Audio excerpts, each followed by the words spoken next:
अभी हाल ही में चर्चा में रहा ताइवान के खिलाफ पीपल्स रिपब्लिक ऑफ चाइना की एनाकोंडा रणनीति।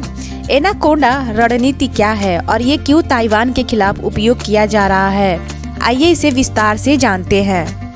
एनाकोंडा रणनीति नाम में ही एक प्रतीक है, एक बड़ी सांप की तरह जिसका शिकार को धीरे धीरे घेरना, दम घोटना और अनंत समर्पण कराना। यह नाम मूलतः अमेरिकी गृह युद्ध के समय विनफील्ड स्कॉट द्वारा प्रस्तावित एनाकोंडा प्लान से प्रेरित माना जाता है, जिसमें कॉन्फेडरेट को समुद्र और नदी मार्गों से घेर बांधकर उसकी राजनीतिक और आर्थिक शक्ति कुंद करने की कोशिश थी। चीनी संदर्भ में यह नाम इसलिए प्रयोग हो रहा है क्योंकि ताइवान के नौसैनिक कमांडर तांग हुआ ने खुलकर बताया कि चीनी पीपल्स लिबरेशन आर्मी धीरे धीरे लेकिन पक्का ताइवान को घेर रही है। सब सीधा आक्रमण करने के बजाय धीरे धीरे दबाव बढ़ाना, शिकार को घेरना, संसाधन कटौती करना ताकि वह खुद ही समर्पण की ओर जाए। कई आयामों मिलिट्री, आर्थिक, साइबर, मनोवैज्ञानिक में एक समन्वित प्रगति ताकि प्रतिद्वंदी को हर दिशा से महसूस हो कि वह घिरा हुआ है। निर्णायक आक्रमण तब तक के लिए रखा जाता है जब प्रतिद्वंदी बहुत थका हुआ हो या खामियों के कारण कमजोर हो गया हो। ऐसे समय में आक्रमण करना आसान होता है। रणनीति के उद्देश्य ताइवान को बहुत बड़े युद्ध में पड़ने से पहले ही विवश करना है ताकि वैश्विक प्रतिक्रिया उच्च लागत या व्यापक जंग से बचा जा सके।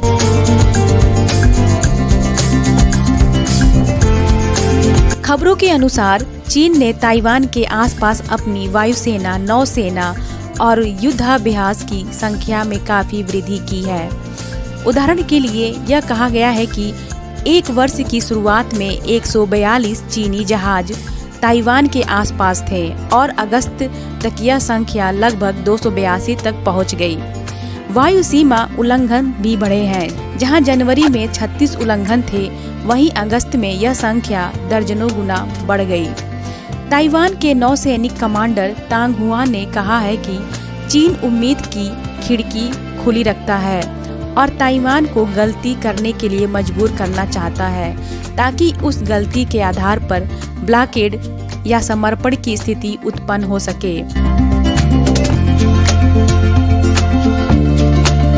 एनाकोंडा रणनीति में सिर्फ सेना नहीं बल्कि आर्थिक और साइबर उपकरण भी शामिल हैं। उदाहरण के लिए ताइवान की ऊर्जा आपूर्ति, समुद्री व वायु मार्गों को बाधित करना, सूचना, युद्ध और प्रोपोगेंडा। रणनीति का हिस्सा है कि ताइवान को थकाया जाए, उसकी रक्षा तैयारियों को संसाधन कम किया जाए, उसके वित्तीय ऊर्जा या लॉजिस्टिक चैनलों को बाधित किया जाए ताकि समर्पण की स्थिति बन जाए। चीन ताइवान को जल एवं वायु मार्ग से घेरने, उस पर ब्लॉकेड लगाने हेतु तैयार है ताकि ताइवान को बाहरी सहारा कट जाए। उदाहरणतः ताइवान की खाड़ी में चीनी युद्धपोतों की गतिविधि बढ़ी है और अप्रैल-अगस्त के दौरान निगरानी व अभ्यास बड़े पैमाने पर हुए हैं। एनाकोंडा रणनीति को बेहतर समझने के लिए इसकी कुछ प्रमुख तत्व हैं, जिनमें पहला है घेराबंदी। प्रतिद्वंदी को समुद्र, वायु और संभवतः भूमि मार्गों से सीमित करना, खिला भत्ता, हथियार, बाहरी सहायता आदि को काटना। दूसरा, संक्रमित दबाव। सीधे आक्रमण के बजाय बार बार छोटे छोटे अभ्यास, उल्लंघन, ड्रिल्स आदि के माध्यम से प्रतिद्वंदी को थकाना। तीसरा, सक्षम आक्रमण की तैयारियां। प्रतिद्वंदी के आसपास अपनी सेनाएं, युद्धपोत, विमानों की तैनाती बढ़ाना ताकि जब मौका मिले तुरंत कार्रवाई संभव हो। चौथा, मनोवैज्ञानिक व सूचना युद्ध। प्रतिद्वंदी के अंदर भ्रम, अस्थिरता फैलाना, समझाना, दुबकाना कि वह असहाय है, प्रतिक्रिया में गलती करने को प्रेरित करना। पांचवा, हाइब्रिड उपकरण। साइबर हमले, आर्थिक दबाव, ऊर्जा व संसाधन कटौती, निर्भरता निर्माण ताकि प्रतिद्वंदी का विकल्प कम हो जाए। सवाल उठता है कि क्यों चीन के लिए यह रणनीति उपयुक्त लगती है। प्रतिद्वंदी से सीधे युद्ध करने में बहुत जोखिम है। वैश्विक प्रतिक्रिया, आर्थिक लागत, द्वितीय मोर्चे आदि होती हैं। इसलिए धीरे पक्का रणनीति कम जोखिम वाला विकल्प मानी जा सकती है। ताइवान प्रसंग में चीन चाहता है कि फतह नहीं बल्कि वापसी मुद्दा बंद करना हो जाए। उसे दिखाना चाहता है कि ताइवान के पास विकल्प कम हो गया है। युद्ध के समय को खींचने और ताइवान को थकाने की रणनीति में टाइम लैप्स का लाभ होता है, जिससे ताइवान के संसाधन, मनोबल, मित्र सहायता धीरे धीरे कम होती जाएगी। रणनीति यह संकेत देती है कि अगर प्रतिद्वंदी गलती कर जाए तो चीनी द्वारा तत्काल समाधान किया जा सकता है। यही उम्मीद की खिड़की खुली रखना का भाव है। इस रणनीति के सामने ताइवान की क्या चुनौतियां हो सकती हैं? आइए जानते हैं। ताइवान को अपने चारों ओर बढ़ती चीनी सैन्य उपस्थिति का सामना करना पड़ रहा है। वायु, नौसेना एवं संभवतः साइबर व सामग्री सहायता मार्गों में त्वरित और बड़े युद्ध की तैयारी करना आसान नहीं है। संसाधन रणनीति, मित्र सहायता, सामग्री उपलब्धता आदि में चुनौतियां। चीन द्वारा ऊर्जा, सूचना, सामरिक सामान आदि पर दबाव बढ़ाया जा सकता है, जिससे ताइवान की आत्मनिर्भरता पर असर पड़ेगा। मनोवैज्ञानिक दबाव, अंतर्राष्ट्रीय समर्थन का सीमित होना, गलती करने का डर, यह सभी ताइवान के लिए रणनीतिक जोखिम है। प्रश्न यह है कि भारत की दृष्टि से क्या यह रणनीति भारत पर लागू हो सकती है? आइए जानते हैं। हालांकि एनाकोंडा रणनीति फिलहाल विशेष रूप से ताइवान विरोधी संदर्भ में चर्चा में है, लेकिन इसके कुछ सिद्धांत भारत चीन संबंधों में भी प्रासंगिक हो सकते हैं। चीन ने भारत में विभिन्न श्रेणियों में साधारण युद्ध नीति नहीं बल्कि ग्रे चैन और आर्थिक सामरिक दखल के माध्यम से भी सक्रियता बढ़ाई है। उदाहरण स्वरूप देखा जाए तो चीन द्वारा द्विपक्षीय सीमा पर नए उपदान, बुनियादी ढांचा निर्माण, निर्भरता निर्माण का प्रयास।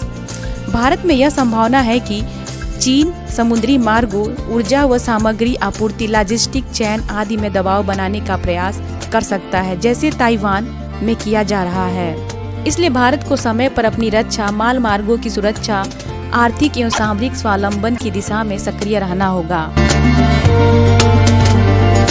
इस रणनीति के खिलाफ प्रयास और मुक्तियां।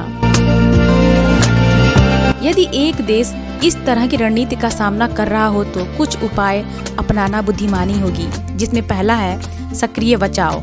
घेराबंदी व दबाव की संकेत मिलने पर समय रहते प्रतिक्रिया देना, समुद्रीय व वायुमार्ग की निगरानी बढ़ाना, मित्र देशों से रक्षा सहयोग बढ़ाना। दूसरा, आर्थिक व सामरिक स्वावलंबन, बाहरी निर्माताओं को कम करना, ऊर्जा सामग्री, रक्षा सामग्रियों में स्थानीय क्षमता बढ़ाना।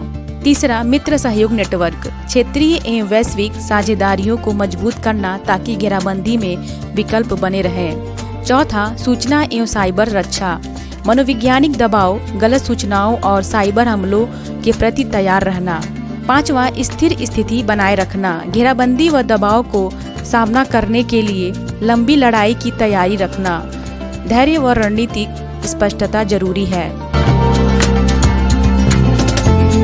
एनाकोंडा रणनीति एक सतर्क, लंबी अवधि की रणनीति है, जिसमें प्रतिद्वंदी को धीरे धीरे घेरा जाता है, उसकी रक्षा व संसाधनों को कमजोर किया जाता है, मनोवैज्ञानिक व आर्थिक दबाव बनाया जाता है और अनंतः ऐसे समय पर निर्णायक कदम उठाया जाता है जब प्रतिद्वंदी बहुत थका हुआ या सीमित हो गया हो। ताइवान विरोधी चीन की यह चाल इसलिए महत्वपूर्ण है क्योंकि यह सीधे युद्ध को छेड़े बिना भी परिणाम प्राप्त करने का प्रयास है। भारत जैसे देश परिस्थिति वाले राज्यों के लिए यह रणनीति चेतावनी का विषय है। यह संकेत देती है कि अगली चुनौती सिर्फ सीमा पर कुछ मिनटों की लड़ाई नहीं हो सकती, बल्कि एक धैर्य खरी बहुआयामी दबाव युद्ध हो सकती है, जिसमें समय, संसाधन, रणनीति, सहयोग सभी मायने रखते हैं। हम अगले वीडियो में इसका दूसरा भाग लेकर उपस्थित होंगे और उसमें हम चीन की एनाकोंडा रणनीति का इतिहास, वर्तमान और भविष्य में खतरे और संभावित दिशा के बारे में विस्तार से जानेंगे। यदि आपको वीडियो पसंद आई है तो लाइक, सब्सक्राइब और शेयर करें। ऐसे ही और वीडियोस देखने के लिए धन्यवाद।